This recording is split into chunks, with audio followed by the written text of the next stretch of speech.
G'day. Okay, I'm going to do a comparison video. This is the battery that come back for the warranty today in the Mitsubishi Pajero. It was one I sold last year. It's dated the 5th month of 2025. This is a brand new battery that's off the shelf today, and it's labelled April 2026. They are both the same battery, new stickers on these ones for this year, but they are both rated at 810 and 830 cc respectively.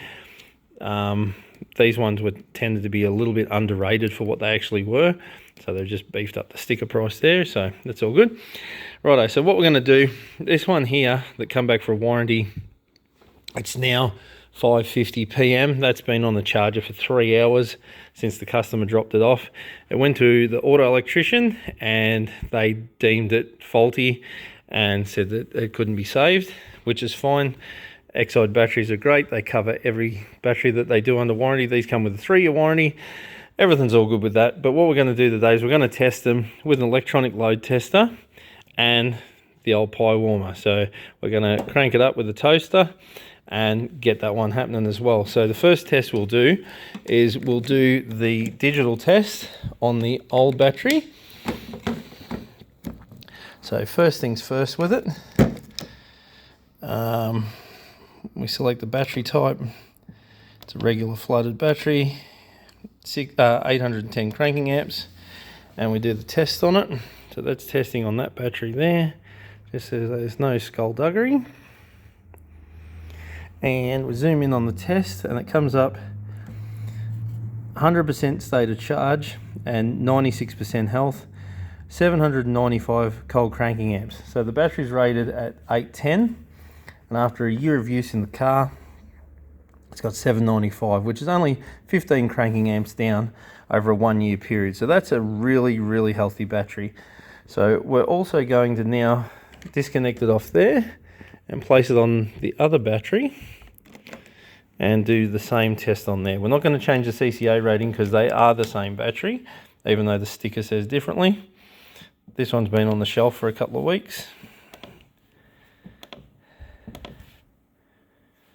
Do the test. That's on this battery here.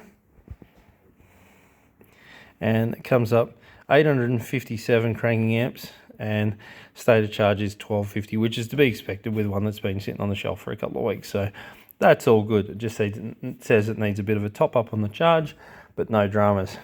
Righto, so both batteries are grouse. Next test we're going to do is we're going to hook it up to the toaster.